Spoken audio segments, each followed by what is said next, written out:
Hello, hello to everyone and no one who is there.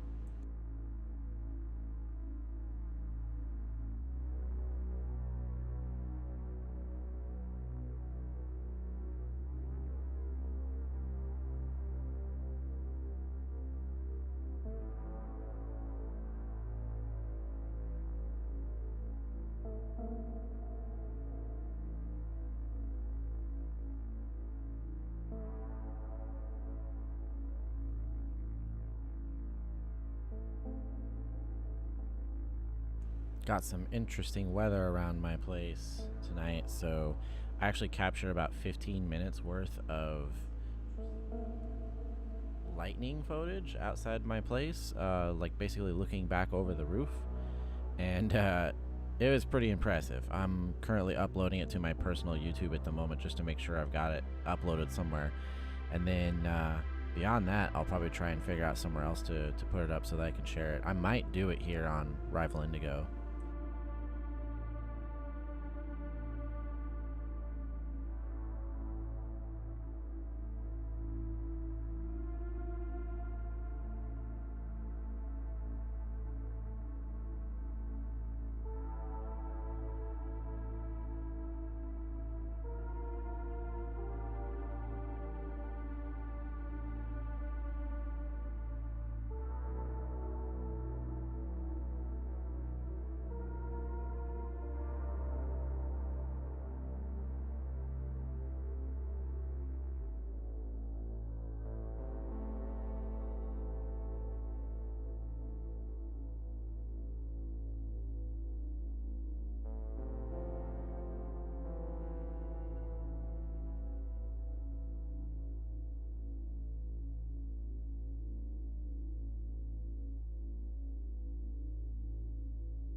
Like the thunder is still rolling out there really consistently. It's been doing this for at least an hour, probably an hour and a half. I love it when this happens. We get these really great storms, and sometimes the thunder just sits there and crackles or the lightning crackles for a long time before the storm even gets here, and then it slowly approaches, and you get the thunder rumbling, and I don't know, it's just really great ambience.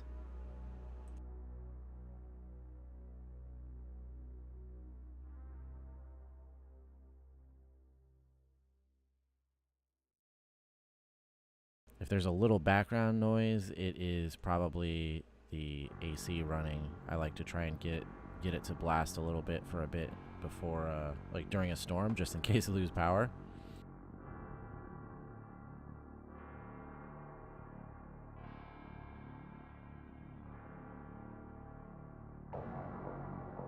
Like when you live in Florida, there's just certain things you learn to do. You always have a couple jugs of random water around, and I feel like it's just common sense, but making sure all your stuff is charged. But then if you have AC, you know, like I've got like a window unit, I'm gonna run that stuff pretty hardcore when any kind of major storm is coming through, because if I lose power, at least I should be able to stay cool for most of the night, or however long until the power comes back up.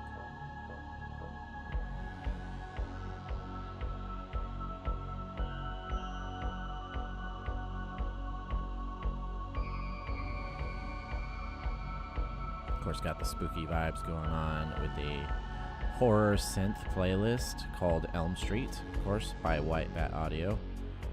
This has become my go-to for stream and content music. Really like it.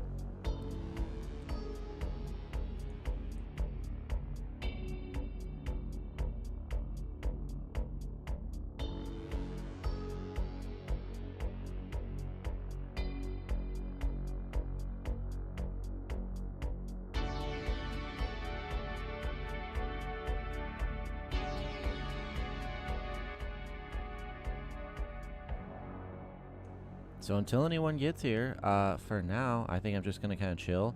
I'm actually looking at some weather stuff right now.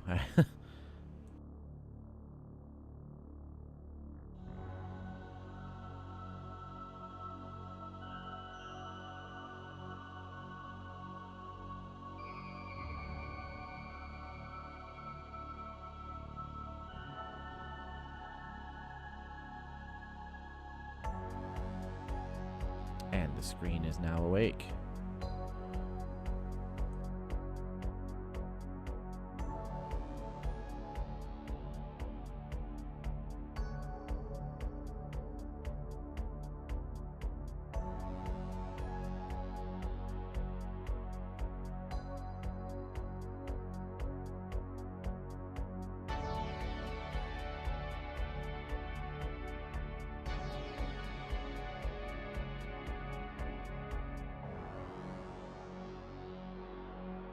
Now, see, I know that technically these storms are they're serious. I was born and raised in Florida, so I don't know, I just feel like sometimes it doesn't really faze me much. Like we'll sometimes get tropical storm weather on a weekly basis down here, depending on the time of year.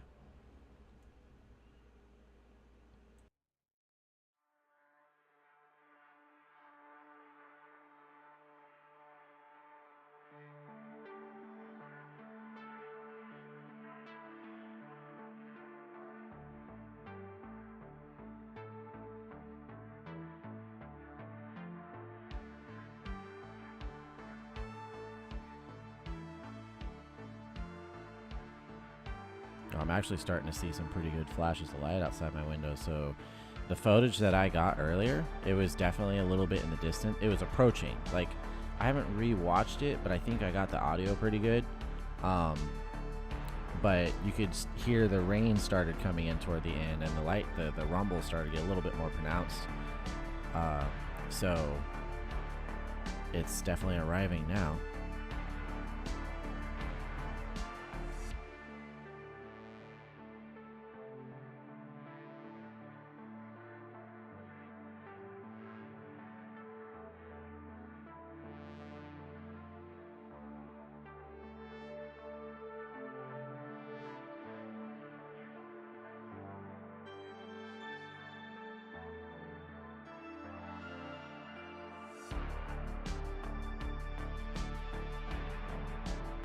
Yo, with that said,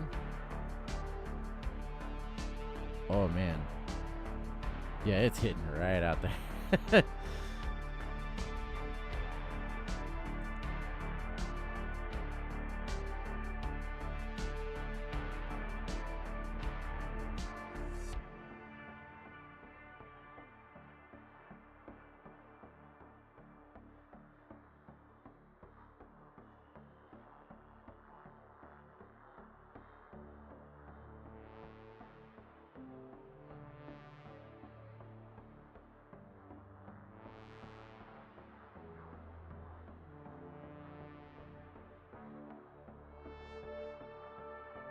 Yeah, I've got about 2 minutes left on the upload. And then it'll just be able to process in the background. I might, probably not while I'm on stream, but I might actually just plug my phone into my computer and like move the video over, because I think I'd like to edit a watermark onto it or something before uploading it. I don't want some news channel or something stealing my video.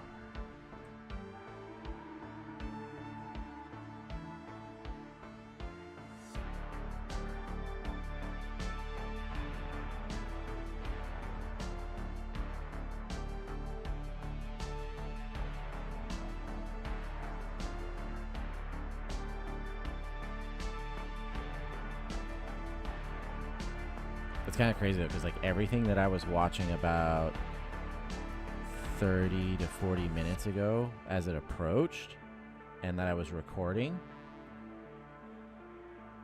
is now like over top of my house. And like I said, normally I shut the AC off when I go to stream because I don't want that in the background of the mic. But as it is, my concern is, okay, if I lose power, I want it to be as cold as possible in here. Wait, Agent Tomcat, who are we talking about?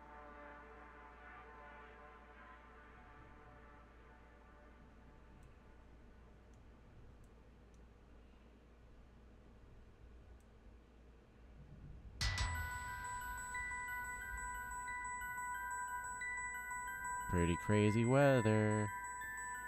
I got like a 15-minute video. Those, oh. Yeah, no, because I'm telling you, it's actually really good.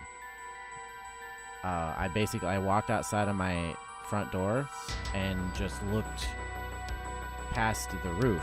I gotta turn that music down just a little bit, I think. But I looked just past the roof, looking back over my house, and just I stood there for about 15 minutes. I thought I was gonna record for like 2 or 3 minutes. And then I was like, oh, maybe I'll record for like 5 minutes. And I was like, okay, if I could just stay out here till like 8 minutes. And then eventually it became 15 minutes because it was kind of crazy. No, the roof was not on fire.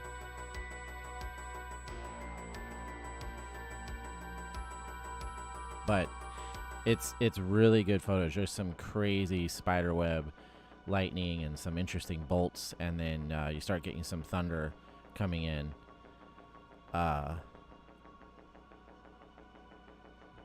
And then, oh, it's uploaded. Hell yeah. Oh, it gave it an awesome thumbnail too. That's funny. Like, it managed to capture like a spot where there's like just this bolt of lightning. The funny thing is, I think at like the 7-minute mark, I don't know if it's captured in the audio, in my video, but somebody else in my neighborhood was also standing outside watching the lightning, because at about 7 minutes or so, there's this one bolt that's like really crazy, has like multiple, you know, flares go off, and I heard some lady just go woo like off somewhere else in the neighborhood. I was like, oh, okay.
It's getting fun out there. I thought I was talking to my mic was muted, and I'm sitting here and I'm like blah blah blah blah blah blah, and then I see this flash out the window. I'm just like, holy crap! And I just stop. I'm like, wait, my mic's muted.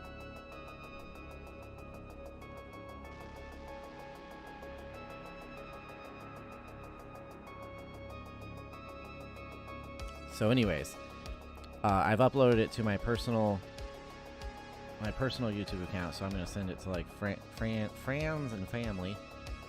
But I definitely want to be able to share it elsewhere, so it'll probably end up. Dang, this stuff's getting close. It'll probably end up on Rival Indigo, but I've just got to figure out like how I want to present that, and then I could possibly make it an Instagram video. I don't know how long I can post on there. So we got this little feller, or whatever it is, whatever it's called, Idalia. Interesting. So this is projected to become a hurricane somewhere about here, possibly sometime tomorrow, and then it'll be a major hurricane supposedly by the time it hits up in this area, somewhere around here. That's the projection. They think it's going to strengthen rapidly on its approach to Florida. Of course, you never know. The last two major hurricanes that hit this state, their projections were kind of wrong. So, well, we're waiting. What? For what?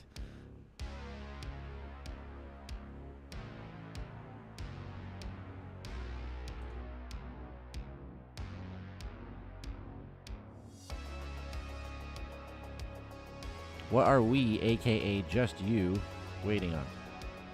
Lightnings? Oh, well, hang on.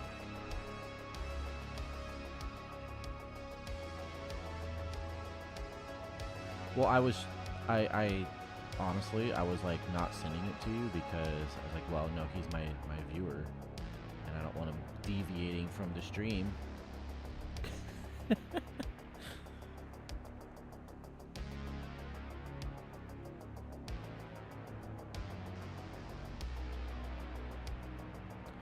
But anyways, I feel like every time there's a major storm that's approaching Florida, they will make these project. This is the other thing that's out here that's strengthening, but it's going like this or something. I don't know. Somewhere not Florida, so I don't care. It could be going to Kansas for all I care. But anyways, they will make all these projections. Oh, it's going to go like this and this. And then half the time it'll do something completely unexpected at the end. The hurricane we had last year. Hey, the hurricane we had last year was not supposed to come up here and then just sit here and churn and churn and churn and churn for hours and hours. That's why Southwest Florida got flooded and just hit so hard, is because it's not necessarily that a hurricane is coming and it's going to hit with all this force and power. It's you kind of want it to make landfall. Like, the faster it makes landfall, the faster it starts to weaken, typically. And so when you have a hurricane that either like buzzsaws up the coast and the eye never really makes landfall, it stays strong that whole time. Or like what the one last year did, where it basically just parked right here and just was like just dumping water and just blasting this area with wind. And not only that, but just basically pushing the Gulf of Mexico inland. So that was really rough for them down there. But that was not originally predicted. It wasn't originally supposed to just stop and not, because that's the thing, is it didn't lose power and just sat there beating them to hell. But if they approach and it's like, oh my god, strong storm, and it's like, you know, comes up here and it's going to hit, that's fine. You'll get that initial brunt, you know, of the storm. But once it like makes landfall in the center of the storm, which it basically doesn't have yet, still hasn't even developed anything like that. It's still technically a tropical storm, I believe. But once that core of the storm makes landfall, yeah, it hurts at first, but then it, like, beating the hell out of it. Or them. Dang.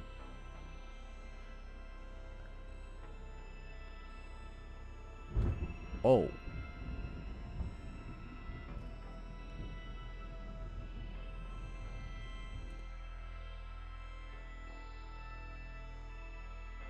I don't know if the thunder is making its way through the mic. It might be it's a decent mic, so it might not be letting it get through, especially with the AC running in the background, but it's starting to get close. That one kind of made me jump.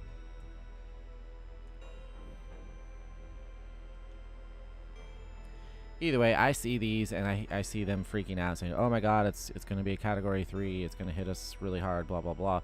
I'm like, okay, well, we'll see tomorrow. Like, cause tomorrow, like, it's supposed to be somewhere around here and be a hurricane.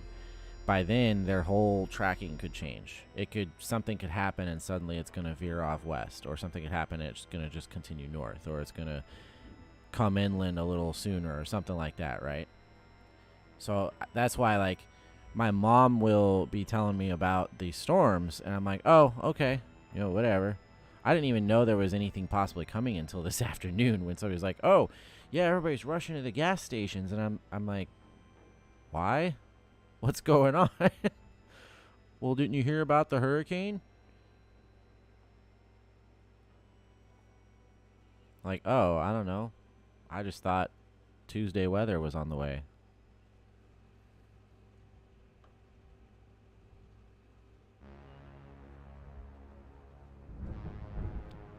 Oh, man.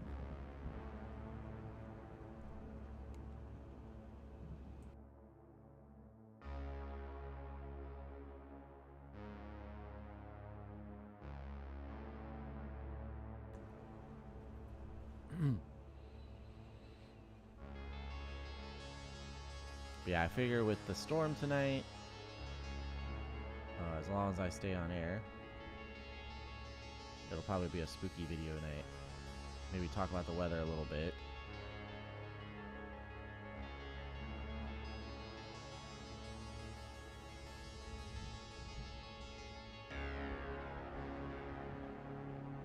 I actually found a video that's I'm looking forward to checking out. Skinwalker attack at Mount St. Helens. 10 true scary stories. I've never been to this Darkness Prevails before, but could be interesting. Actually, you know what? I'm not sure, but I think Traveler might have sent me a link to this channel before, but I just never looked at it because, typical ignoring links people saying, I didn't say that on there.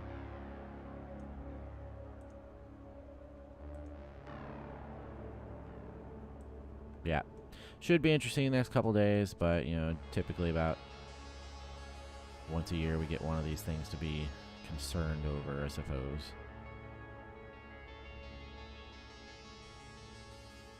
I would be more concerned if this was headed this way, but it's doing its thing out here.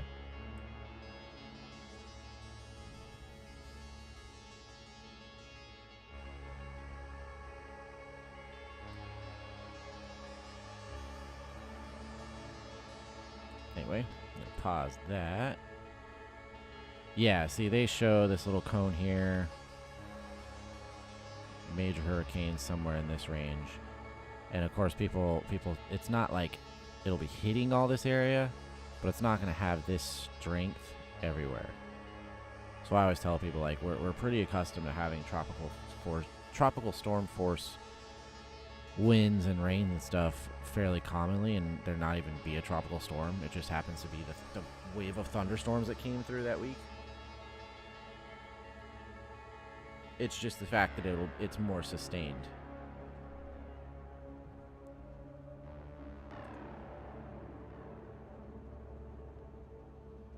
Did you go to look at the video? Are you still here?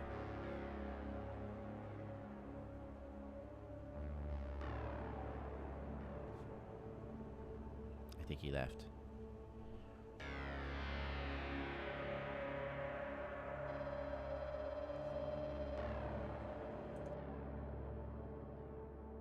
Not yet.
Wow, I'm doing it again. My mic is not on, and I'm just talking. That whole time I was moving the screen around, I was, was talking.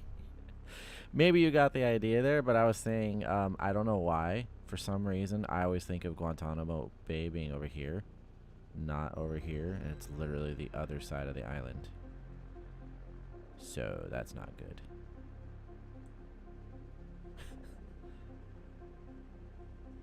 Alright, I'm gonna shut the AC off. Hang on.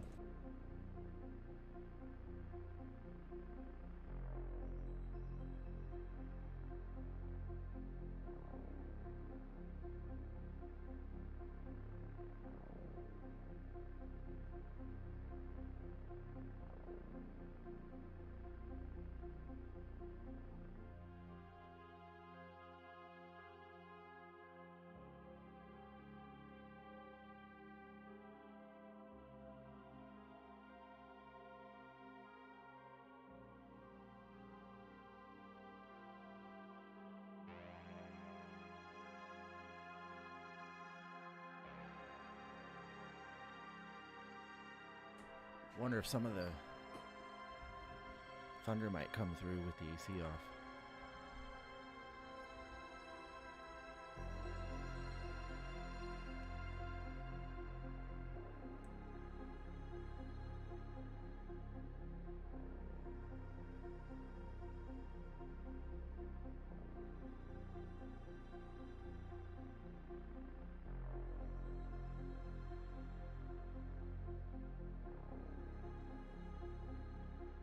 So today was an interesting day. One of my mom's clients has been having my brother come out there to do some cleaning work around their house. It's an older house that they bought. It's a very nice house, but it needs work, and so they've been doing some stuff with that. And my brother had pressure washed the outside of the house, and he was doing some cleanup on the inside. The inside of the house looks like a construction zone.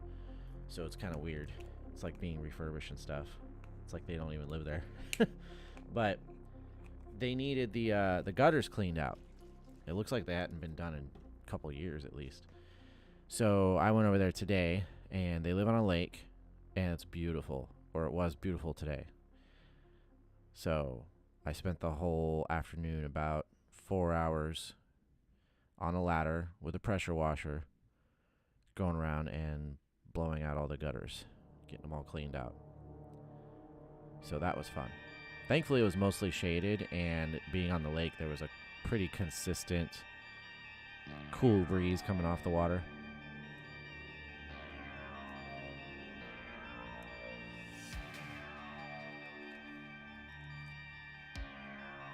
I love Sunny Delight.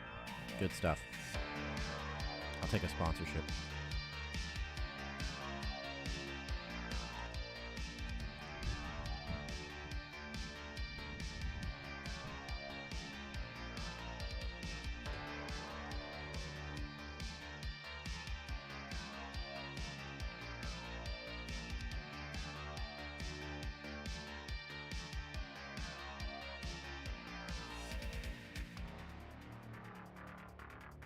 So according to my audio levels, that thunder actually came through on stream pretty loudly, but I think that the music kind of overrode it. Because I stopped talking and just kind of sat here and watched the mic levels as that thunder was going off.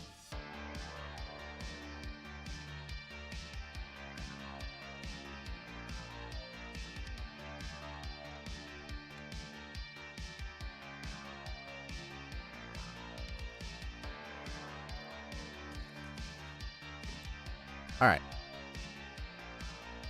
Everything's quiet? Hang on.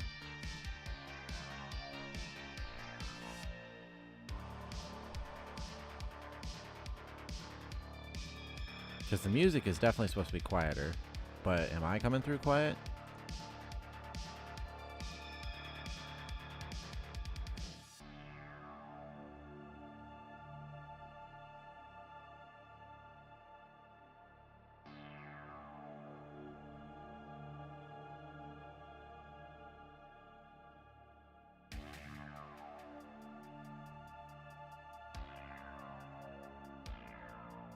Right. Well, I mean, it's just supposed to be background.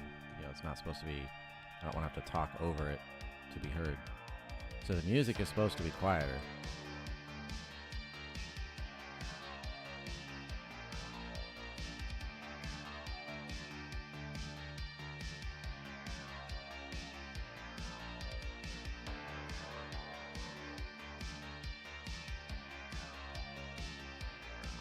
I turned the gain up a little bit on my mic. It's weird though, because when I'm looking at my audio levels, I'm pretty consistently hitting the yellow.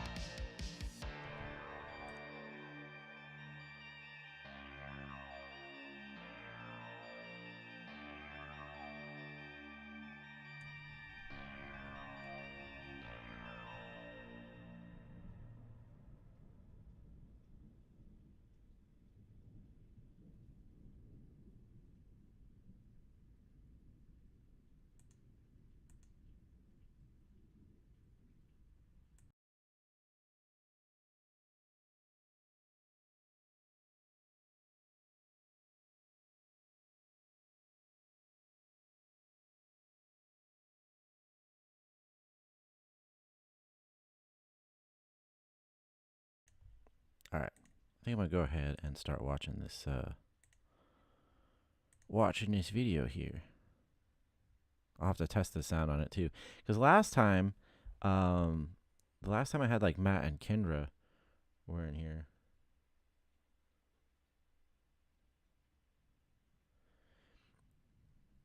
If I have my phone at the same volume I normally use for other videos or streams, I can barely hear anything at all. I turn it way up to hear anything. Interesting. Yeah, because like I said, I test it. So like that's what's confusing to me is I will test it on listening to my phone and then listening to my TV, like at about normal level on my TV to make sure all the sound is correct, like me and the background music and then like a video or something.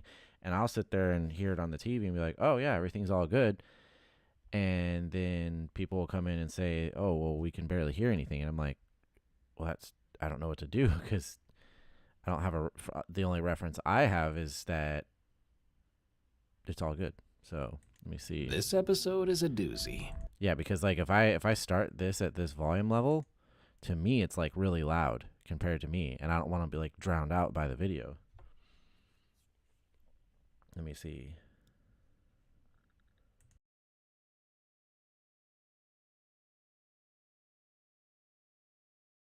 Stay tuned for terrifying creatures seen in the dark, and one epic and disturbing demonic haunting that gave even me the chills. Welcome back to so now I gotta test talking over it, and then I'll hear it on my TV in a second. And if you like what I do, go to Spotify or Apple Podcasts and leave Unexplained Encounters a rating.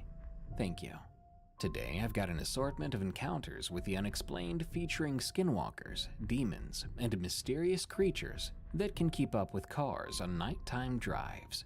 Enjoy, and don't forget to send me your scariest true stories of the unexplained at darkstories.org.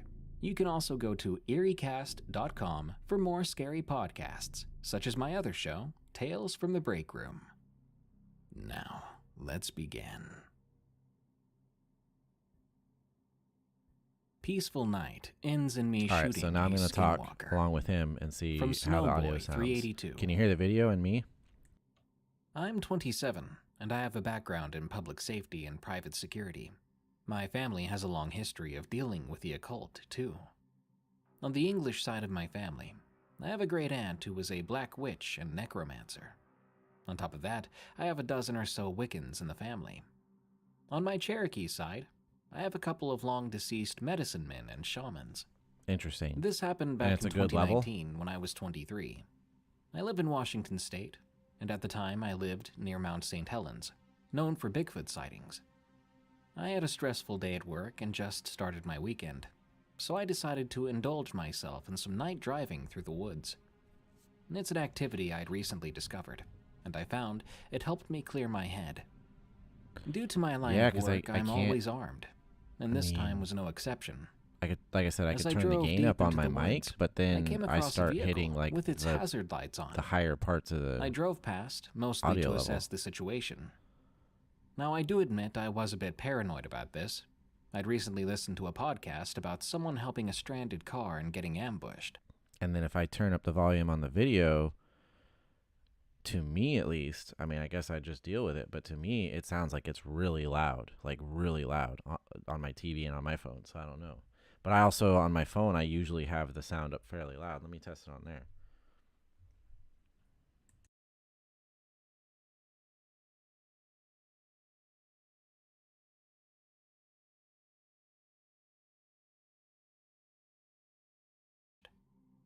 After my first pass, I could see it was one man and no one else around. So I decided to stop and help. I let him hitch a ride with me, and after getting to a spot with cell service, we parted ways. I felt good about my good deed. I wanted to grab my friend Bill and drive around some more, so I turned around and started to make my way back to town. I came across a bridge I'd crossed many times before, but something felt different this time. While crossing the bridge, because I when I hole listen in to the music chain like link fence, YouTube on my and a phone, strange new I actually do sound. typically have it at about I 90% stopped volume and got to hear out most to things. listen. So I guess I'm used to The that. sound resembled something big and metallic, being dragged across concrete. And as I listened, I could faintly feel the bridge under my feet shift. Weirded out, I approached the hole in the fence, noticing that it looked like it had been ripped open from the outside of the bridge. Not like when someone is repairing a section and unhooking it. No, I mean it looked like something had stuck its hands through and ripped it into a circular hole. But then if I continued go to approach unmute my the fence TV and and pulled listen out my to it, flashlight, it sounds like Streamlight for the the win. video is like very loud. Once I got to the hole, So I don't know. leaned out to see into the ravine below. It was there I saw a large barrel-shaped traffic cone, perfectly placed about 150 feet below. After staring at it for a couple of minutes, turn trying the to music up a little understand bit. why it was there, Or not music, the that's video. when it happened. The sound grew louder, then stopped abruptly. From the underside of the bridge, I saw a large white hand with what looked to be razor-sharp claws reach up and grab the side of the bridge, followed by another hand, then the head. The head of it was slim and long, with small black pin-like eyes similar to those of a shark. Now The these mouth are was supposed a to be small horizontal 10 slit that true remained scary closed stories. until it let out a hiss, almost like a whisper.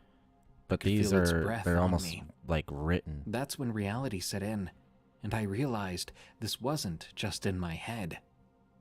Out of pure reflex, I managed to put my flashlight back into its holster and draw my sidearm. That's one of the things I turned like on the with light on my Mr. weapon. Nightmare. Streamlight again. I started to fire at the creature, and yet it kept One climbing of the things I up like the with side Mr. of the Nightmare bridge, is his completely stories unfazed. are definitely I backed up toward presented my car while it continued to approach. I much emptied more my like they're an second actual magazine when I story reached being the told car, by a person. Just 12 feet away. This sounds like I somebody wrote reloaded a story, and peeled out of there. not like experienced something As and I then drove relate away it. from it, I saw it retreat back through the hole it had almost crawled through. The creature was somewhere between 10 to 13 feet tall, making me no match for it at all. On the drive back to town, I sat in my car in silence, replaying the event in my head over and over again. When I just started to drive away, I noticed I was only on the next song on my playlist. That would mean the encounter Right, lasted that's what I'm roughly saying. 6 It sounds minutes. more But I'll like a tell you horror now, fanfic it or felt something, like it a lasted a lifetime. amateur story, like writing. Once I was back in town, I grabbed a bigger gun, and They, my like, friend this is Bill. not how somebody, like, When he got into the passenger seat, this is not how somebody tells, like, a scary story that they experienced. So I don't know if I like this. I saw it. I was like, I'll give it a try. But these are supposed to be true scary stories, and they don't sound like true stories. like stories that somebody, like, oh man, this happened to me, and da da da da da.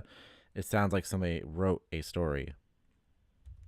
I think I'd rather go with the tried and true.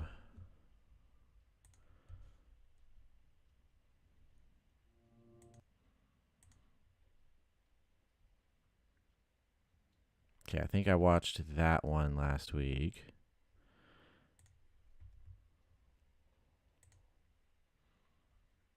Is it going to run an ad? Nope. Okay. Okay. Yeah, Mr. Nightmare to me is like the best on YouTube for this kind of stuff.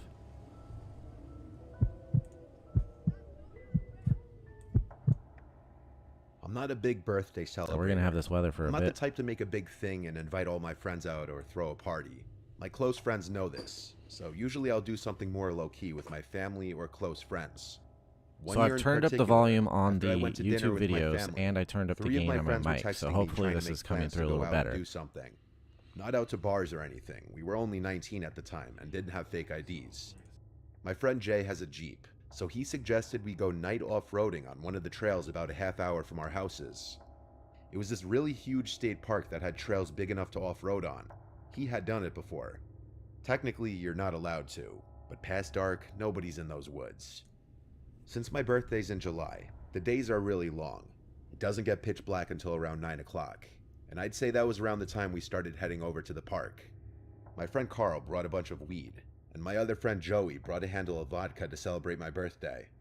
The plan was to hotbox the car in the middle of the woods and just get really fucked up. Jay wouldn't be partaking in the alcohol since he was driving. So past a certain hour, the entrance to the state park's parking lot would be coned off. But since there's no night security guards, it's easy to just get out and move one of the cones and drive around it. We just were on the lookout for any cops before entering the parking lot. Once we passed the entrance, there was a somewhat long stretch of a narrow one-way road with woods on either side, and then eventually it led to the big open parking lot, which also was surrounded by woods on 3 sides and then baseball fields and a playground on another. Jay knew exactly where to go to get to the trails, which were technically for walking, but they were plenty wide enough to drive on according to him. We made sure there were no cops sitting in the parking lot before entering the trail though. Once we were on the trail, Jay turned his brights on to have better visibility. Some parts of the trail were definitely very bumpy and tight, where he'd have to drive slowly to be sure not to scrape any trees or bushes on either side. The trails were not made for cars after all, so caution was necessary. But it was definitely fun at first, where the trail would open up or there would be drops. The bumpiness of the ride made it fun, almost like an amusement park ride. Carl lit up the joint he rolled and started passing it around. When we were deep enough into the trails, Jay stopped the engine and turned off the headlights. We sat in the car with the music playing and the bottle being passed around. The music was pretty loud too, so when all of us thought we heard something from outside, we genuinely went silent and looked at each other. Jay turned off the music, and we all said basically at the same time, "What was that?" or "Did you guys hear that?" We all agreed it sounded like a high-pitched screaming. Jay turned the headlights back on, but we didn't see anyone in front of us. Still, we wanted to move out of that immediate spot, so he drove a little further down the trail. Once we stopped again, we agreed it might have been a female fox we heard. From here on, we hung out with the music a bit lower, and we were just chilling, making mixed drinks. At one point, my friends all sang me happy birthday really loudly as a joke. Eventually, I had to go pee, so I just got out of the car and took a few steps off the trail into the woods. Midstream, I heard what I swore were footsteps nearby. I cut it short and went back into the car, telling my friends I heard footsteps. Jay turned on his headlights again, and he and I, being in the front seats, were the first ones to scream when we saw somebody standing about 10 feet in front of the car on the side of the trail. It was a woman with her hood up. We expected her to do something, but she just stood there. Jay rolled down his window and asked, "You all right?" The woman then backed slowly into the woods until she was out of sight. It was at this moment that Carl, in the back, somehow while zonked out of his mind, noticed something horrifying. I still remember the moment he said, "Guys, we're surrounded." And all of us started looking around in the woods. That's a terrible There had feeling. to be at least 3 other people dressed in sweaters with the hoods up on different sides of the car, all looking at the car though. Mind you, this was not a cold night. It was the middle of July. They were all standing right off the trail in the woods. Carl in the back seat screamed, causing us to turn around and see a man standing right outside the back windshield looking in. The red glow from the taillights created this creepy red glow in the guy's deadpan expression. I screamed, "Get us out of here, just go." And Jay listened. He put the car in drive and went as fast as he possibly could over the various rocks and bumps in the trail. We were all freaking out, and the way off that trail took way too long. But when we finally reached the pavement again through another exit of the dirt trails, I know we were all relieved. Jay, the most sober out of all of us, told the rest of us who were either drunk or really high that we're going straight home. We've thought about whether those people were just a group of young adults hanging out deep in the woods like we were. Oh yeah, Wouldn't just explain all chilling, of them just creepily staring at us, standing spooking up still. on people. Nor would it explain one of them standing directly outside the back windshield looking inside the car, or the fact that they were all wearing hoodies on a summer night. We also realized that scream type noise we heard most likely wasn't a fox after all. and So I don't probably know had if it should something be to like do a with them. casual Either thing way, at some point, or off-roading in maybe those I want to woods at do like nighttime was a never an idea we floated again.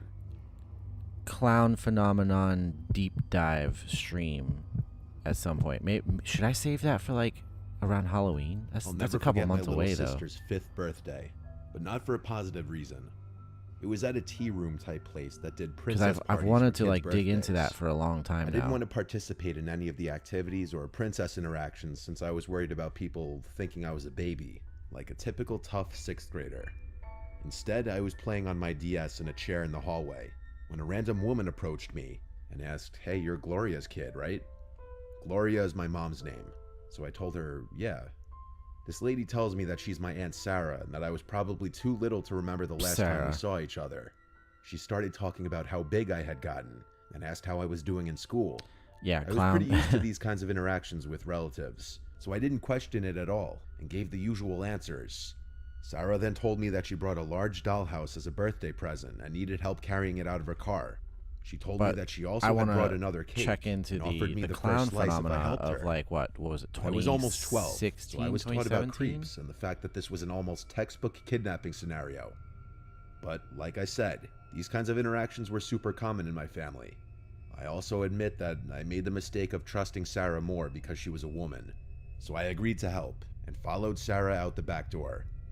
The car wasn't parked. It was still running with the man in the driver's seat. Sarah could tell that the man being there made me suspicious, so she quickly told me that was my Uncle Dennis and started urging me to hurry with the dollhouse before the cake frosting melted. I got a bad gut feeling. Why hadn't she asked Dennis to help her carry the dollhouse in? And why did they keep the car running when there was plenty of empty spots to park in? I stood where I was and refused to move. Sarah's tone became much less friendly as she was now commanding me to come to the car. Sarah tried to tug my jacket sleeve, but I swatted her hand away and yelled at her to stop. She looked furious, and for a second I thought Dennis was about to step out of the car. Thankfully, we all heard my mom and aunt loudly yelling my name. Sarah jumped in the car, and she and Dennis both took off. I ran through the back door and met my mom and aunt halfway inside. I immediately told them what Yo, happened. did that come through the My mic? mom hugged me and told me she Holy was cow. so sorry and that everything would be okay, while my aunt told the tea room workers. They basically put the tea room into lockdown and had all the kids gather in one room to make sure no one else had gone missing. Thankfully, no one had. The police eventually came to speak That was to me like an about what had explosion. happened.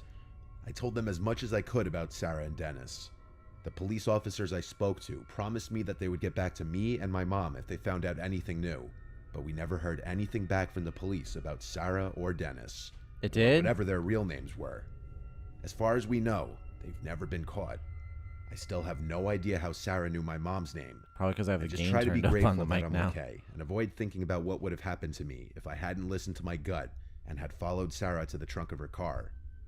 Yeah, just don't follow people to their trunks. That's weird. Yeah, I was like sending a message on Instagram and I saw the flash and I was like, My uncle is really well off and has a really cool house on the water with a huge backyard and pool. And So it for my was definitely 21st showing up on the birthday, mic. He let me use the So I was backyard like, to I throw don't a know if big it actually party came since through he where was out people of could hear town it. for the month anyway. Since it was my 21st and I wanted to go crazy, I invited all my friends and told them to invite all of their friends, just as long as they bring their own beer. The party started at 8. BYOB. My uncle had a surround sound speaker system in the yard that was perfect for parties. I just plugged my that's a burner nice phone place. in and put on a music mix that was good for parties. I told everyone that I invited to stay out of the house though, unless they were going to the bathroom. It was strictly a backyard party.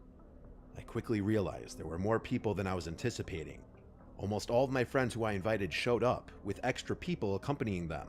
And then on top of that, people I didn't even recognize were walking in groups together through the gates. I had to assume everyone here was invited by people who I invited. But when there were easily more than 80 people in the backyard, I started getting anxiety about the cleanup and potential damage I'd find tomorrow. I tried my best to keep an eye on who was going in and out of the house. It was a long night though, and being the birthday guy, I did get distracted often. The party got way more crowded before it started to slow down, and eventually police came and shut down the party because multiple neighbors complained. So I had to tell everyone to leave except for a select group of my friends. There were about 10 of us left outside by the pool, and these numbers dwindled down until it was just myself and my friend Rob. My uncle told me I can't have anyone sleep over, but honestly I didn't think it would No hurt way. if only Rob stayed over. That's He crazy. was blackout drunk anyway, and would easily just pass out on the couch. I walked him inside, then went back outside to lock both gates, then locked the back door. By the time I got inside, Rob was already sprawled out on the couch in the living room, and any time I'd attempt to talk to him asking if he's asleep already, he'd just make a half-effort groan Do you sound. remember, So I Traveler? left him there. Do you remember the time? I don't know if you were probably only like 2 or 3 when we were kids, and there was a guy over at the house. It was for like a computer Dad was building. He was or repairing or something like that. And there was a storm, and the guy went out to his truck to get his checkbook or something. And when he went out the door, like 5 seconds later, this crazy like crack of lightning, like just this explosion over the house. Dude came running back inside. He was like pale as a ghost. He was like, lightning just struck your fence. Lightning didn't strike the fence. It had struck the palm tree out front and killed it. Yeah, he was like buying a computer or getting a computer repair. It was crazy though, because it was one of those really big like thick palms, and the inside of it, because it killed it, so it like started rotting on the inside. We had to get it removed. I checked the bathroom to make sure it wasn't too dirty, and minus a couple empty beer cans on the counter, it wasn't bad. The cleanup wasn't going to be too bad tomorrow with the help of Rob. I went upstairs planning to sleep in one of the many bedrooms, wondering why my uncle was so strict with no one staying over when there's literally 4 extra beds. I don't know, maybe because The it's 2 his fancy house. stairways in the giant foyer led up to an upstairs balcony that overlooks the foyer, and then a bunch of bedrooms and 2 bathrooms and another living area. I brushed my teeth with my finger in the upstairs bathroom and went right to sleep. Super I was drunk effective, too, of so I course. fell asleep with ease. I woke up about an hour later feeling really nauseous. I mixed way too many liquors. I had to run to the toilet to puke. After I puked, I walked back out into the upstairs balcony area, and I heard footsteps from down in the foyer. I walked over to the Foyer. railing of the foyer balcony and looked down. I said, "Rob," and I saw a figure in the darkness below stop moving. I felt like I could see them looking up at me, but with how dark it was in the house, I couldn't see the person's face or any features. I then heard something from the living room downstairs. The sound of Oh, snoring. I like that sound effect. It just dawned on me that the person in the foyer wasn't Rob. I said, "Who is that?" thinking maybe it was just another party guest who maybe passed out somewhere drunk earlier, but they didn't answer. I heard more footsteps from the kitchen area I downstairs. think I've only been in one My party heart like that started in my pounding life. now. I said, "I'm going back to sleep," pretending like I thought they were just party guests, when in reality I was going back to the bedroom to lock the door and call 911 right away. But Then I remembered Rob was down there. I had to try to warn him. I called his number and someone picked up. Before saying anything, I said Rob at least 3 times.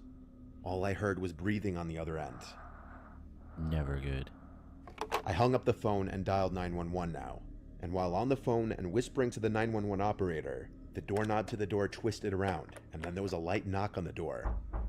I asked the operator. He does really good with his little sound I'm on the phone effects. with the police, and he said, "No, don't announce my presence." Like these might seem like they're like low effort videos because it's just talking and there's some stock footage in the background, but he chooses like really good photos, and he's done some editing to this as well to make it fit the scene better. And then doing the little bit of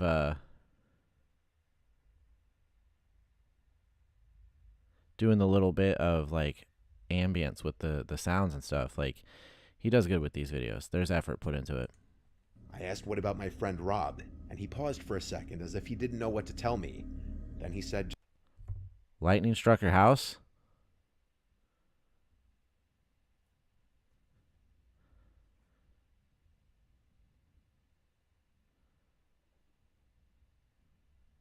Are you alive?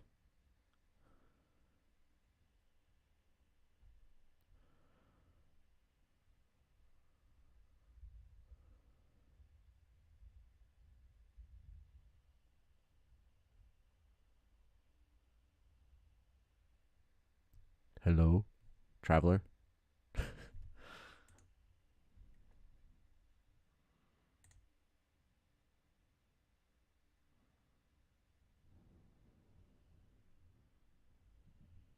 It's still bad out there.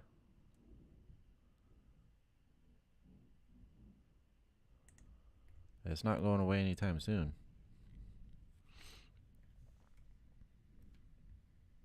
Whatever, Tomcat. "Just wait in the room until police arrive. Weaver. If they think my friend is asleep, Acting like they you got a probably job or wouldn't harm something." him." I could tell even the operator didn't really know what to do about that, but I figured that was the best option too. At this point, all I could do was wait in the locked room, waiting out the intruders until the police got there. See you later. Go watch the operator lightning told me video I police sent you. were arriving now, and that they would try the front and back doors. Tomcat. The police were able to enter It's through pretty. the back door, I think it's which pretty was left impressive. open Like by there, whoever it's the intruders good, were. like all the way through. Only then It's was I really good instructed to lightning. go downstairs and meet them. It gets more I intense woke as up it goes. Rob and explained everything to the police while he listened, still drunk and confused. I searched the house seeing if anything was missing, but it wasn't my house, so I didn't really know what was there beforehand. My uncle's bedroom was locked, and he didn't have many valuables just sitting out in the open. The police searched the entire house before leaving. They said they'd keep an officer on the block for the night, which made me feel a little better. I never told my At least uncle that's better about than this the until whole, one day he asked file a where his report, Cartier see you watch later. was. Apparently it was stolen right from the kitchen drawer by one of the intruders. It was then that I had to tell him the truth, and obviously he was anything but happy. He never asked me to reimburse him for the watch, but he also never allowed me to throw any kinds of events at his house again, and I can't blame him for that. Yep, you broke the rules. So that was birthday horror stories. I don't think I ever watched this one. Oh yeah, I did. I watched this myself. I don't know if that's one I would necessarily want to do because I think it's got like actual video in it. Oh, those are always good. Abandoned building horror stories. But we'll work back in order. So we'll start with this. Yeah, see, I was kind of excited for that Darkness Prevails channel because I was like, oh, this is an hour long. It's got a whole bunch of stories in it. That'll be really good for a stream. But if I'm going to watch, like, scary stories type stuff, I want it to, at the very least, feel like it's a true story. And that stuff did not. It very much sounded like people just writing, you know, like Tomcat said, fanfics or something, you know. They're going to write little horror short stories, which is fine, but it's really not the kind of thing that I'm going for, like, when I'm watching this kind of stuff. I want to get, like, into that, I don't know, that mindset that it could have been a real thing.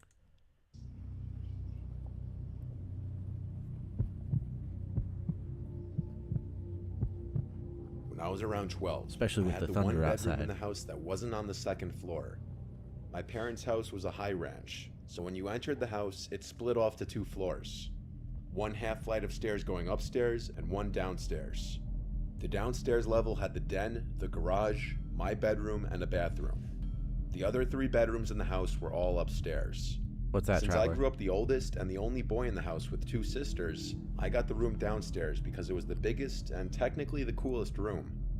After I turned 10, What? my parents gave my twin bed to my little sister, Guess what? and I got a full-size bed, which was a bit of an upgrade because don't know the what room you're was big responding and to, could certainly unfortunately. fit a bigger bed. It's not instant. When I was 12, my little sisters were around 5 and 8, so at this age I would be allowed home alone, but my 5-year-old sister wouldn't be left alone with me, and my 8-year-old sister would only be left alone with me if my parents weren't going to be gone for too long. If they'd be gone for longer periods of the day, then one of my parents would take both of my sisters. Yeah, For I this mean, short period of time, I'd it's say got to like sound 3 like it nights was in a something row, that could have been maybe real. a little more. I was waking up in the middle of the night for no reason, and I'd have trouble falling back asleep.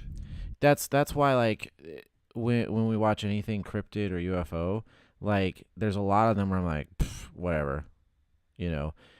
But it's the ones that, even if I have a feeling or I'm like, yeah, that's definitely fake, but when you're watching it, you can go, yeah, but I could imagine that being real. You know, that's the ones that I get into. If I can imagine them being real, like put myself there, then okay. You know, whether it was fake or not, that was a good job, you know? It's one of the reasons why I'm a big fan of the found footage genre of movies, which the origins, the lore behind those goes way back, but like the biggest one everybody, of course, knows that kind of started the mainstream popularity of it was the Blair Witch Project. That's really good. And then later, years and years later, you had Paranormal Activity kind of pick up that banner again, and you had films like Cloverfield and what's the one I own? I can't see it right now, but anyways, I love the found footage genre because whether it's a monster story or a horror story or even like action stuff, it puts you into the scene. It makes you feel like it could have been something that was real and recorded by actual people. Considering I was 12 years old, I knew I shouldn't have been having sleeping problems at that age. I was sleeping with the fan on next to my bed because it was a hot couple of days in the middle of the summer, so I wasn't sure what exactly was waking me up considering the fan provided a steady white noise. One of these nights, I got up after waking up to refill my glass of water. I went to the bathroom right outside my bedroom, and as I was filling it up, I thought I heard something come from inside my room. I turned off the faucet and then listened, but now there was nothing, just the sound of the fan. I walked to the doorway in my bedroom, and I couldn't tell what it was, but something was creeping me out about my room now. I went upstairs to the living room and decided to sleep on the couch that night. I fell asleep eventually, but that same night, again, I woke up, this time to noises from the kitchen. Yes. I saw Oh the my glow God. of the light from the fridge and the sound. Have you seen VHS?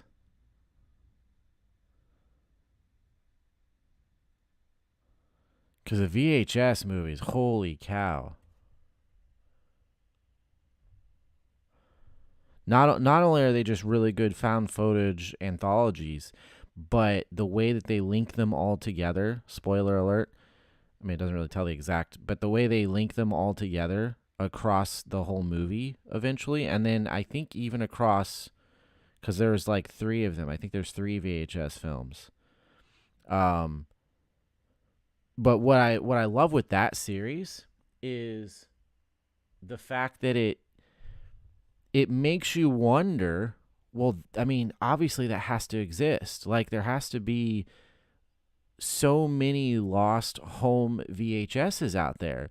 And what did they record? What's on them? You know? It's kind of like now, I mean, well, it's a little different, actually. It's kind of like now where we have, like, all these cameras everywhere, right? Recording stuff. The difference is we give access to it all, right? Like, we record something so we can immediately upload it. We did? I don't remember that, but okay, that's good. But we record everything and then like immediately upload and share it, just like me with the lightning stuff, right? The difference is back in like the 90s or the late mid 80s when VHS and home video recording was like first becoming like mainstream, becoming a thing, you didn't have that. So you ended up with like boxes and boxes of VHSs that people recorded either parts of their lives or weird stuff they saw or, storms or whatever it was. They recorded stuff.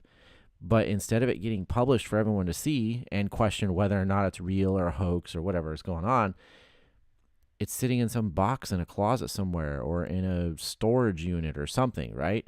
So in my mind, I see the VHS movies and I go, how many thousands or tens of thousands or millions around the world lost VHSs are out there with weird things going on in them possibly. Sounds of someone rummaging through it. Or the just way that interesting floor was things. set up had the kitchen out of view from the couch in the living room. I couldn't see who was there. I heard the fridge door eventually shut, then footsteps walk away and downstairs. I was drowsy, and so I went back to sleep. I believe it was the next day that my mom was folding clothes in my room, and she told me my room stunk and I needed to clean up whatever that smell was. I ignored her because I really didn't smell anything. I wish I didn't ignore her though. That night, our dad put the air conditioning on because it was simply too hot. After we all watched a movie as a family, everyone started getting ready for bed. I went to my room and played video games for a little while before getting sleepy. True. By that time, I was like, oh my God, you gotta see all this console stuff. And rolled on my side to go to sleep like I always did. Tonight I didn't have the fan on because the air conditioning was on, so there was just the sound of the air blowing out from the vents in the ceiling. I fell asleep. But once again, I really want to woke get up not those long movies. I need to after. get them on Blu-ray. I didn't know what The the sound VHS I heard movies was. are so freaking good. All I heard was the vent fan blowing air. Then, when it stopped blowing air, the room was silent, and I heard something. Breathing. But it wasn't my breathing, though. I looked around the room. The closet door was shut. God, So there was no way it was coming from there. Part of my childlike innocence assumed it was my younger sister playing a prank. I got on the floor and looked the one place I could think to look. Under the bed. I lifted the little piece of cloth that dangles at the bottom of the bed, and there was a very large person laying underneath my bed on a pile of blankets. Their head was facing me, but their eyes were closed. Oh God. I fell backwards and basically crab walked out of the room screaming, "Dad!" I heard my parents' door swing open and my parents yelling in concern. I pointed into my room and said, "Under the bed," and my dad went and pulled out this very large, dirty-looking man. I remember my dad quite easily physically forcing the man outside as my mom called 911. I'm sure he went to jail for a while. Or maybe not, because he was homeless, who knows? Yeah. This did a People lot of don't just mental damage automatically to go me to where I jail. didn't even want to sleep in my own room anymore, or let alone in that house. I had to sleep in the middle of my parents for a while. Then my dad installed security cameras all over the house. We threw out everything that was opened in the fridge because we had no idea what he put his mouth on in there. The fear of someone being under my bed stayed with me for a long time, years to come. We don't even know how long he was hiding under my bed. It could have been a few days. The smell, the person going through the fridge, the randomly waking up every night for a few days. Yeah. Whether he meant harm or not, having someone hiding under your bed is every child's biggest nightmare. Whether he meant harm or not, but I mean, bruh, why would you pick of all places there? Like, come on.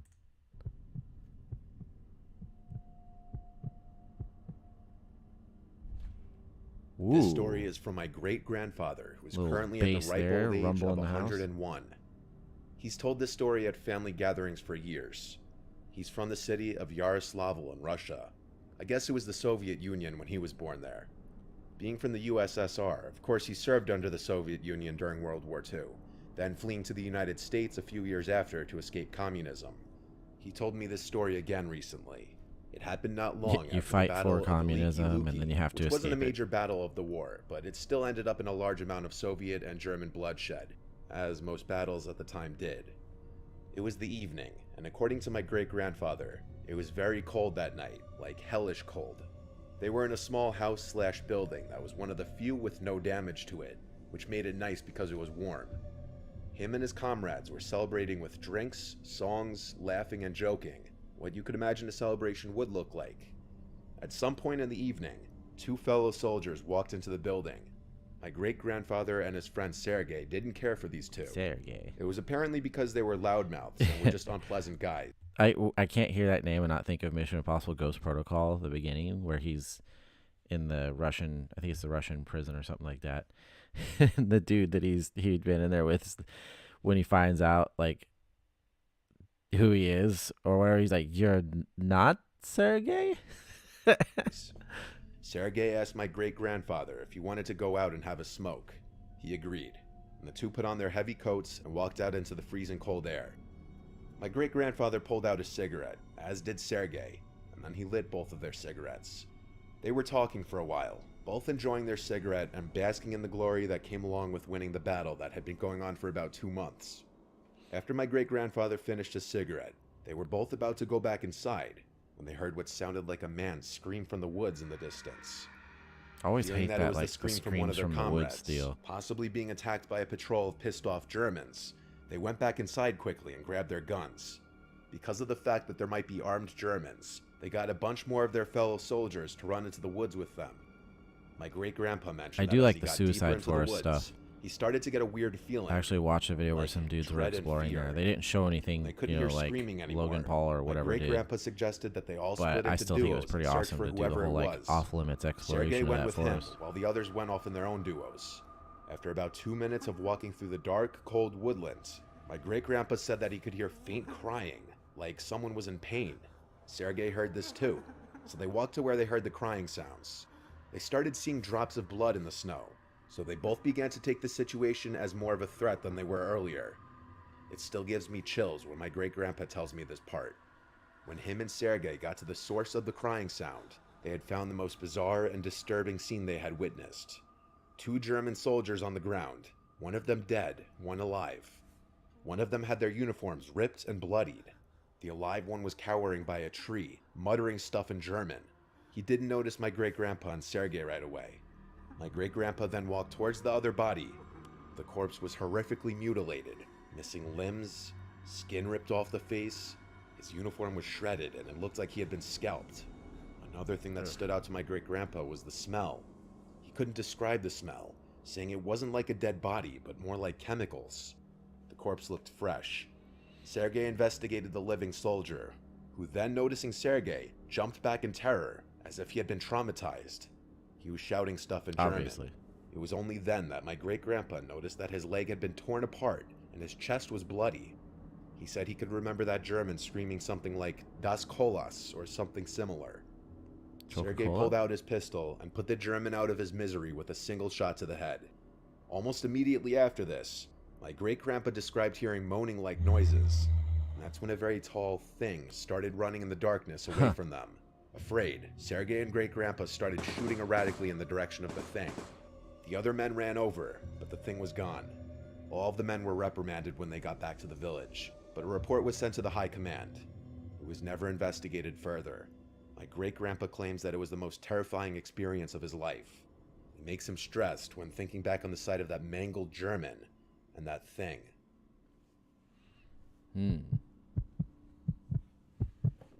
Probably a Indigo, but in Russia. This happened when my fiancée Morgan and I just moved into our house together in a quiet little town. We still live in this house. It's a modest, cute little house, perfect for us and a couple of kids if and when we decide to have. We met one of the neighbors right off the bat. They seemed nice. They were an older couple in their late 60s. The neighbors on the other side were pretty far away, so we didn't meet them for a while. We were still in the unpacking and furnishing phase. It might have been week 2 of living in the house. We were exhausted by every night, having to work our jobs and then also setting up the house and unloading. Morgan was cooking pasta in the kitchen. I was sitting at the table talking to her while on my laptop shopping for area rugs. It was a little stuffy in the house, so I was going to go slide open the back door, but as I got to it, I looked into the backyard and noticed someone sitting in one of the chairs. He was kind of hunched over with his head down. That's like, and I say I almost so many of shit these things are like myself the when I worst saw it. things that I'm could not happen. kidding. I whispered Morgan's name and said, "Don't scream, but there's a man in the yard." There's a man. She walked over to look outside and gasped. She grabbed me and kind of hid behind me and said, "Go say something." No, wait, don't. Truth be told, I myself didn't know if I should go out there or not. I'm not the biggest man, to be honest, and even though this Yeah, guy had his German back Werewolf to us and was Project, sitting I don't know. down, he looked like he was bigger than me. Morgan suggested I knock on the glass and yell at him to leave. I didn't want to do it though, I was scared. The backyard is huge, but right outside the backyard door is a patio with the leftover furniture. The lights in the yard weren't on. We just saw him through the interior lights shining through the glass door, which meant he had to know we were in here. I said fuck it, knocked on the glass and yelled, "Hey, you need to get off our property." The man turned around and looked at me. He then got up with this half smile, almost like he was laughing. He looked 50. He had a really long gray beard and tattoos down to his wrists. He walked up to the glass. I made sure the door was locked. He stood on the other side of the glass door and shifted his gaze to Morgan. He started licking his Jesus. lips and saying vile shit. I yelled, "All right, I'm calling the police." I closed the sliding blind to get him out of our faces. I called 911 and told the operator to please hurry and send police to our house. I could still hear the man on the other side of I the feel door, like it's going to be now another one of those speaking at a things where very it's high like, volume, all right, almost police report, yelling, we don't find still anybody. saying disgusting things about Morgan. I put the phone to the glass so the operator could hear it. He made me stay on the phone until police would show up. Eventually it went quiet outside, and so I took a peek out the glass and the guy was gone. Still, I couldn't wait for police to arrive, and when they did, they searched the backyard, took a police report, and left. We thought it was over, but later on that night when we were in the living room watching TV, we both agreed we heard something from outside in the yard. I went over to the window and kinked the blind, just enough to see that man outside again. He had a cigarette in his hand. He was talking to himself, or trying to talk to us, facing the house. He noticed the kink in the blinds, because he ran over to the window. Jesus. I jumped back. Like, bro, and go he started on. pounding on the window, saying all these awful, sick things he wanted to do to Morgan. I told her to go upstairs. I didn't want her to hear this anymore. I yelled, "I'm gonna call the police again," and then the pounding stopped and he went silent. I waited a few seconds before kinking the blind again, and he was gone. Huh. I went upstairs to go comfort Morgan, who was visibly shaken. I don't know. I told her he was gone, when in hindsight I should have called the cops again. Downstairs, I heard bumping and knocking. I went halfway down the stairs and heard bumps on the back door and the doorknob twisting and turning. He was trying to get into My the gosh, house. dude. I grabbed the phone in the kitchen and called 911 again, once again begging the operator to send police now. This time the police arrived a lot quicker, and I didn't alert the man outside that they were coming. But unfortunately, by the time they showed up, that man disappeared again. Oh my God. It's very likely he just ran off into the trees deep in the backyard. He didn't come back again that night. The next day, we went around knocking on neighbors' doors, both introducing ourselves to those we hadn't met yet and asking them if they knew anyone matching the description of that man. What we found out was disturbing. A couple a few doors down from us knew that man. He was known for beating his ex-wife and having a drinking and drug problem, and generally just regarded as very dangerous. He lived around the block from us in a small, rundown house. That's the scariest part. We reported him to the police, but since we didn't have him on video, we couldn't press charges. We don't know if he still lives there Dang. because we haven't heard from or seen him in a long time. I hope it stays I just that never way. trust, like,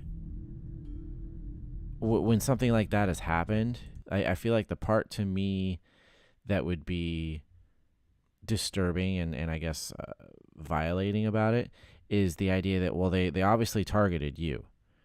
So just because they go away that night or whatever, they have something with you. If at least it would feel that way. And so it'd be really difficult to just kind of move on from it. Like, I'm sure you have to. But I don't know. I think it'd be hard to sleep for a while after that.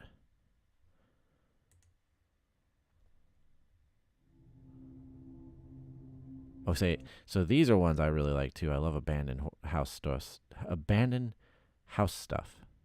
or abandoned buildings, like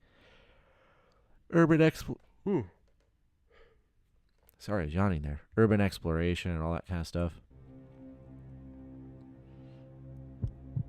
By Chester. There was a house by me nicknamed Ghost House because construction was never finished on it for the longest time, and it had been sitting vacant and unfinished for years. It was on an already kind of sketchy block with a lot of houses that appeared to be either vacant or the owners of the houses just don't care about their properties because there's a lot of overgrown grass and weeds. I think the other movie My friends Jenny that I was thinking of Luca, that's a Kylie, found and I were footage is bored just driving around town late one Devil night. Inside. We got some fast food. Then Luca It's so floated the freaking idea good. of checking out the ghost house. Like, actually checking it out, going inside. The girls were on board, and so of course, so I was think I that's too the one. then. It's where the couple's Parked a like few houses vacationing down. to some third world This place, street and only had one street light. she basically The gets rest the of it was spawn of the dark, devil. and a lot of the houses didn't have any lights on. So it really was a dark and kind of creepy block. And some freedom Like I seeds. said, the neighboring houses seemed abandoned too, even though they weren't due to cars being in some of the driveways. We were all sure to be extra quiet getting out of the car and walking over to the ghost house. The ghost Seeing house. this unfinished two-story house in the dead of night gave off eerie vibes for sure. Next up, we had to figure out a way in. Of course, we tried the front door and it was locked. We then walked around the house trying every window until one of them slid right open. Jenny was the smallest, so she climbed in through the window and then went to unlock the back door for us. Only it was already unlocked, meaning anyone could have just walked right in. We entered the house All that that smelled effort. like a mix of wood and some kind of rotten cat piss kind of smell. Rotten The cat first piss floor cat. was a lot more finished than I was expecting, and it was pretty big with lots of rooms, but there was no furniture. We kind of all split up going different ways.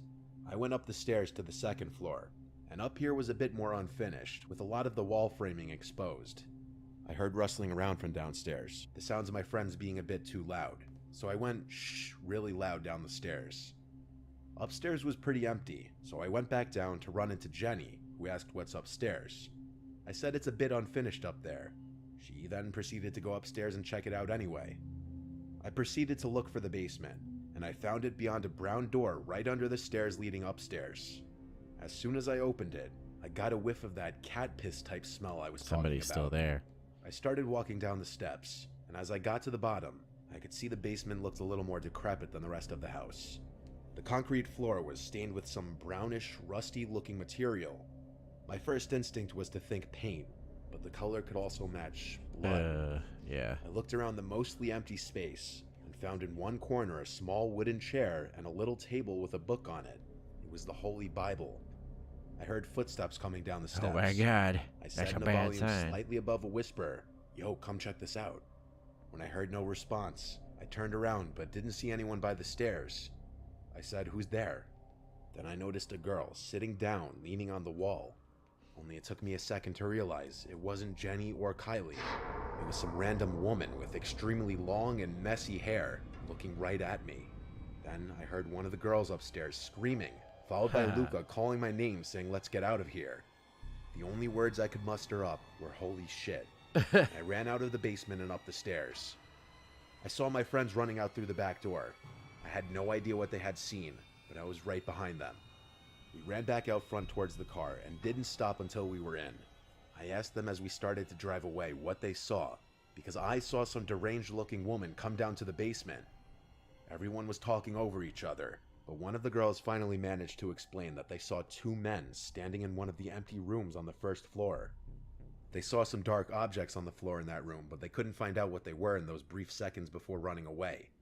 They didn't get a look at their faces, but they were men based on their statures.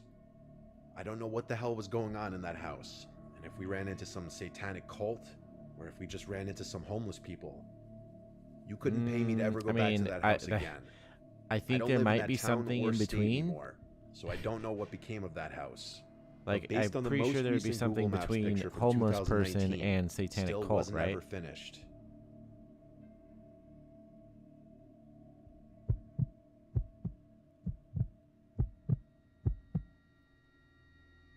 My friends and I live in a very nice area. Try and picture the quintessential suburban neighborhood. It's relatively quiet, and people are used to the secluded, isolated feel it provides. The last place you'd expect anything dangerous to really happen. With the exception of what I'm about to tell you, my town radiated the calming silence you'd eventually come to crave. This happened a Like few some summers sort ago, of Pleasantville and as stuff? much as I try to resist it, I will never be able to erase the memory from my mind. Anyway, my friend Chaz and I had always been those kids to try to cause trouble wherever we could. Looking back, I struggled to justify our behavior. I guess it was our teenage manifestation of a rebellious spirit or some shit like that. We lived on the same street and hung out after school every single day. Because our neighborhood consisted of nothing but very large houses and towering trees, we didn't usually have much to do on weekdays, unless we wanted to journey a few towns over. So we ended up making our own fun most of the time.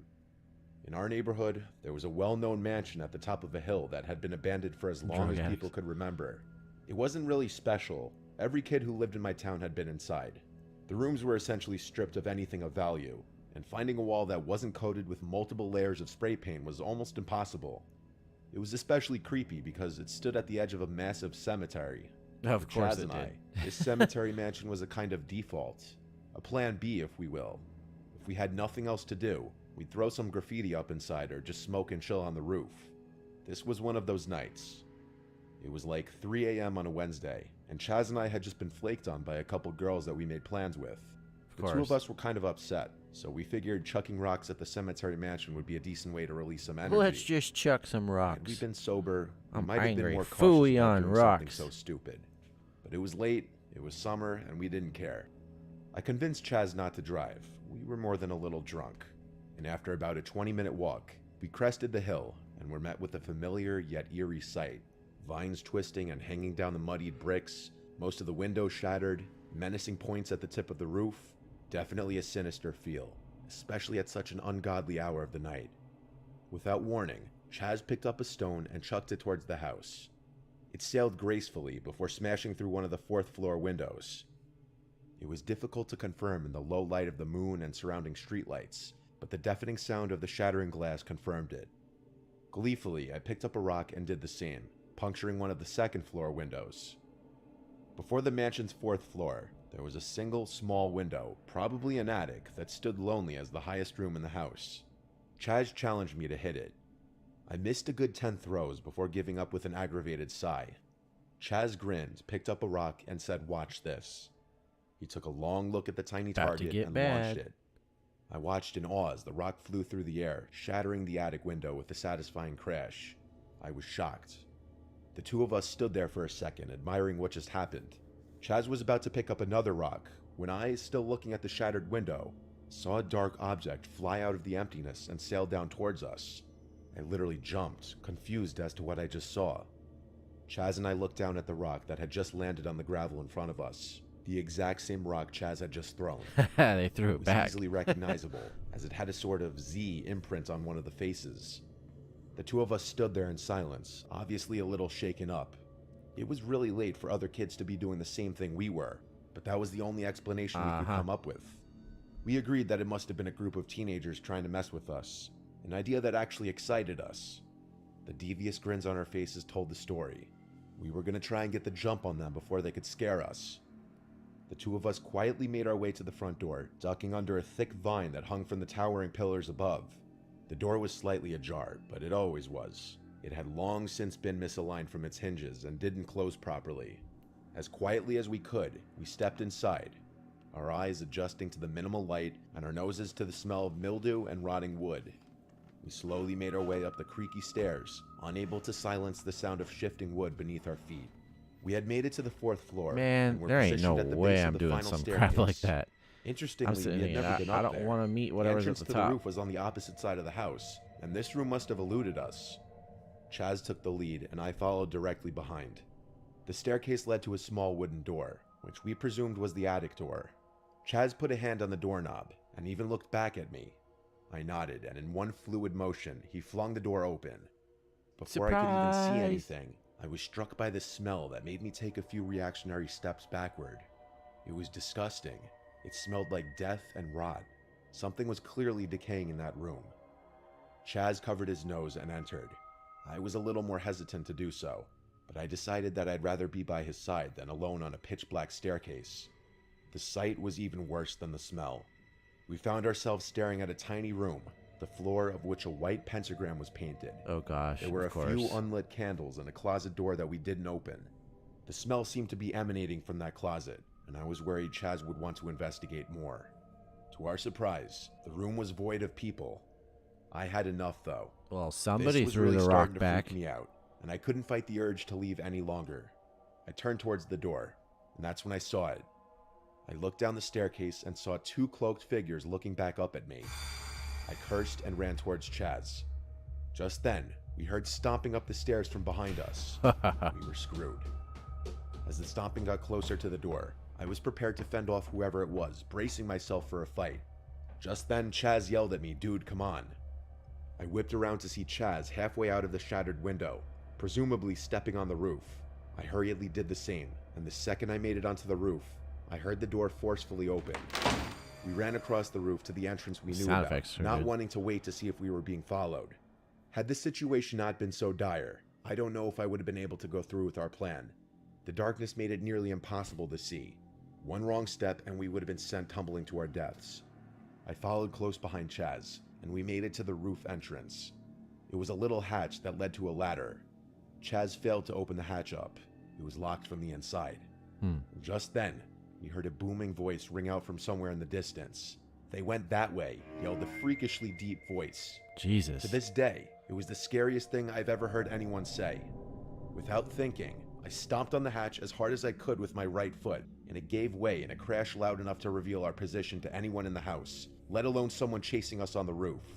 The force of the impact caused me to fall into the hole, and had it not been for my hands reflexively grabbing the ladder, I wouldn't have been seriously hurt. Chaz screamed at me to go, so I climbed down as fast as I could, trying to ignore the pain in my leg.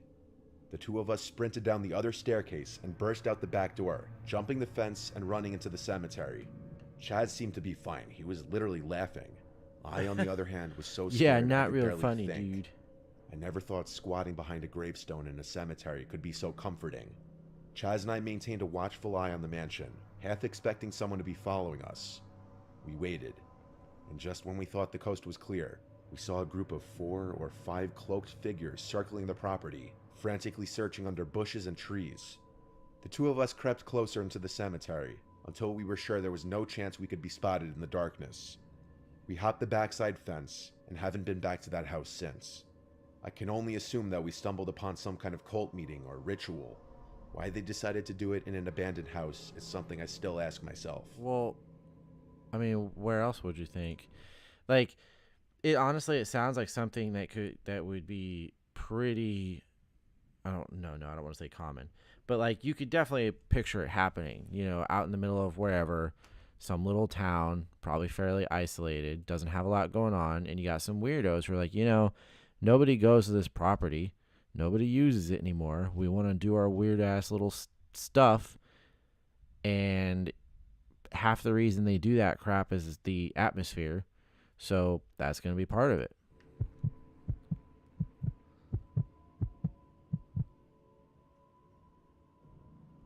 This was the year 2017, when I was rushing a frat in college. Oh, that was a good year. Towards the end of our pledge process, our entire pledge class took a trip to an abandoned hospital a few towns over. It was a sort of tradition that each pledge class would do. I carpooled with a few of my pledge brothers. There's honestly just too many names to list, so I'll just name my pledge brother that I spent most of the night with, Joshua. Joshua and I and a couple others carpooled to the hospital, which sat next to a big park. So all of us parked in one of the parking lots in the park. We waited till everyone was there, then started walking down a pathway in the direction of the hospital, until the pathway cut right, and at this point we had to walk through the small patch of woods separating the park from the hospital. I honestly wore the wrong shoes for this. I was complaining about wearing my white Air Force Ones. After making our way Why through would the you woods, wear those too? we got to the property of the hospital, surrounded by trees and a parking lot on all sides. Seeing such a tall building, once full of people and lights, standing completely dark in the night, was really creepy. It was my first time ever exploring this building. A couple of the guys in the group knew the secret ways in, one of which being simply climbing through one of the lower windows that was smashed through. I followed close to the back of the group. One by one, we stepped down through this window, leading to a level beneath the ground.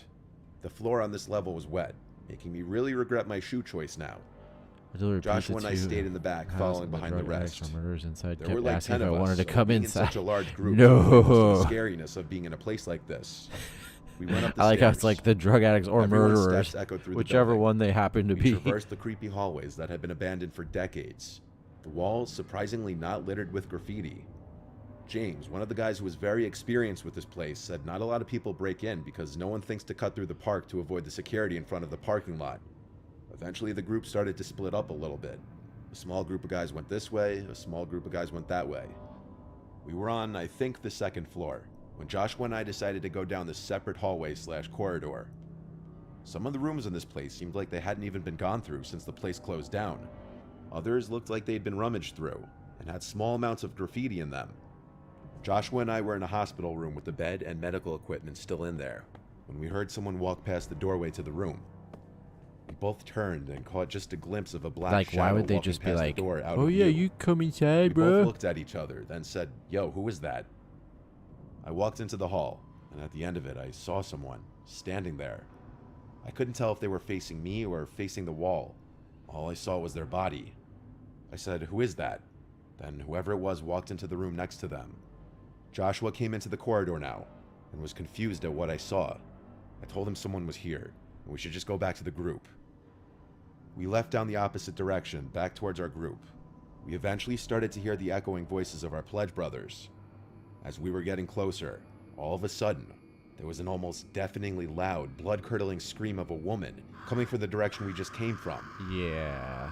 If I had to describe the screams, it sounded like a woman being brutally stabbed to death. I noticed the sounds of our pledge brothers went silent now, or maybe the screams just overpowered the sounds of their voices. We ran back towards our friends and screamed, go. All of us ran back downstairs to the lower level where we entered from. Somehow I found myself in the back of the group again. One by one, we all crawled out from that window. The screaming stopped, but now we heard footsteps stomping down the stairs. They weren't the footsteps of anyone in our group. I was screaming, go, hurry up. Finally, after Joshua crawled out, I crawled out, the whole time fearing someone would grab my feet. We booked it back towards the cars through the woods. After we got to the cars and caught our breath, I told everyone I saw a person in the corridor where Joshua and I were. That's where the screams were coming from. We all left shortly after that, definitely freaked out. I'm not really interested in urban exploration anymore. That would possibly get me there, unfortunately.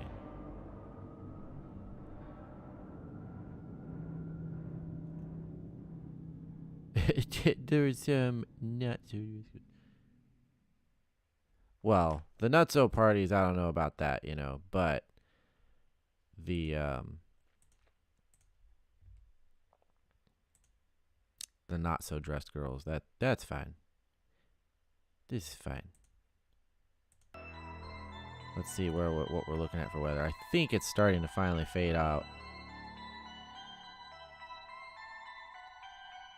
Let's see now. Wait, this is not accurate.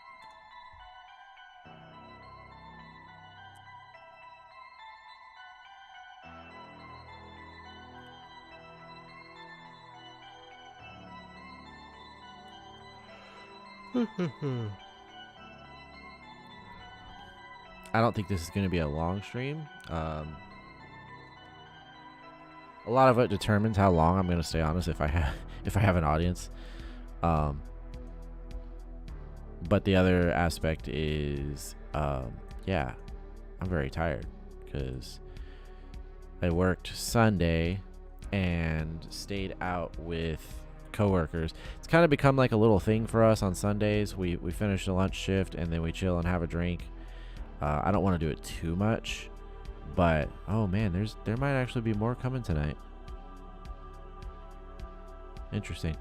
But yeah, so I did that Sunday and then came home, had to make weekly takes, and then of course I was still up for a while. So then I had to get up today and get over to do the gutter job. I did that all day. It took about 4 hours or so. I was covered in stuff. Because basically what I had to do was take the I took off the extensions you guys got for the pressure washer. One of our drivers delivered to a house that was empty and burned down. The caller on the phone insisted it was the right place, but nobody was there. After feeling odd and leaving the store, got a... We'll hold our breath for the rest of this story.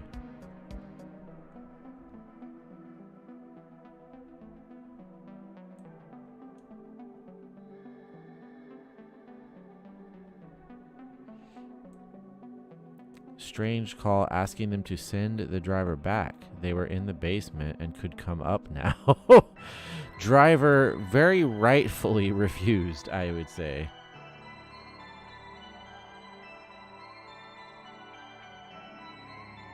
That would be really sus, I swear.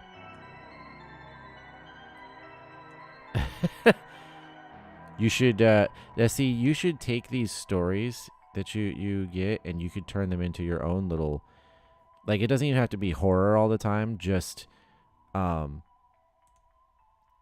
YouTube channel of delivery driver horror.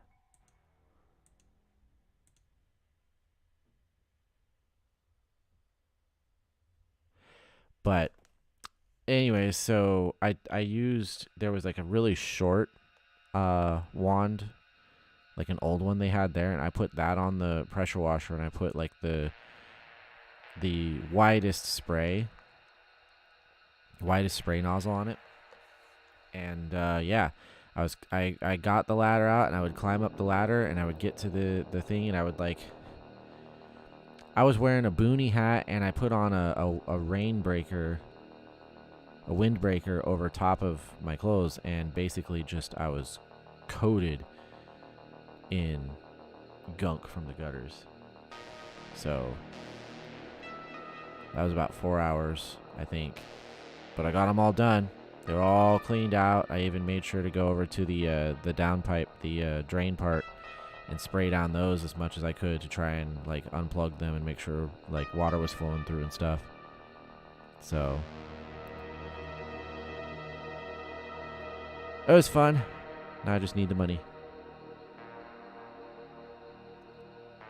See, I don't know. Their radar projection now is showing this thing like building circulation, and it, I don't know. I feel like sometimes I have a good feeling on these things that it's not going to necessarily go do this thing, that maybe it'll do like something further up, like maybe it'll go up here. I don't know. We'll have to see.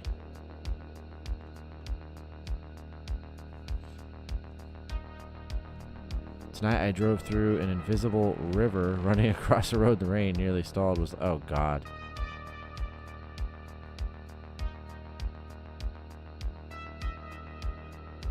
Oh, yeah.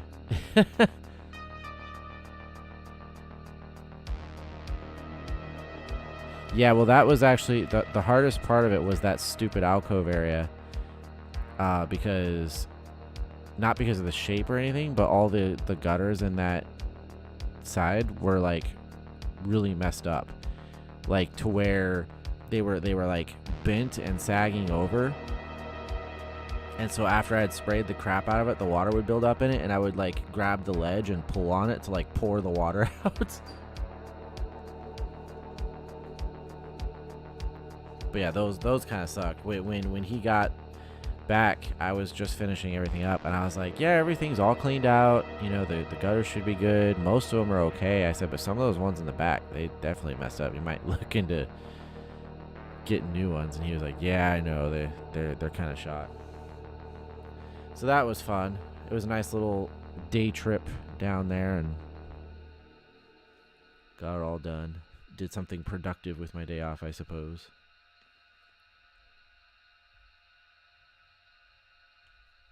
I could have gone to the gym, though. But either way, I think we might finish up the stream here. Like I said, if there was more people chilling and talking and stuff, then probably go on longer, watch more scary or spooky stuffs. Also, the storm is fading, at least here, or at least until later. So I think I might go chill and watch some YouTubes myself and see what's going on with the weather. But yeah, if you joined us tonight, or if you're checking out the video on demand, appreciate you being here, of course. Leave a like, and find me anywhere else, Rival Indigo, on Instagram or Threads. And I will be back Wednesday for another live show. I feel like I'm gonna need to do one soon. Yeah, I guess they're cleared out for the storm. That's true. But I want to do a stream where I dig into the clown stuff. That I don't remember the exact years, but the clown phenomenon stuff of like 2016, 17-ish in there. I can't remember. I think it was in 2017. Because I remember seeing the news reports, and we were like, it was just like crazy, right? But I wasn't really involved in it. Looking back, I'm like, wow, that's kind of a crazy situation that was going on. So I want to like dig more into the lore and why things were happening, and look at some of the videos and stuff. So that might be the theme for our stream here soon. But either way, it is Rival Indigo. I'm going to go enjoy the rest of this Rolling Thunder and figure out what to do with my lightning video. We'll see you next time.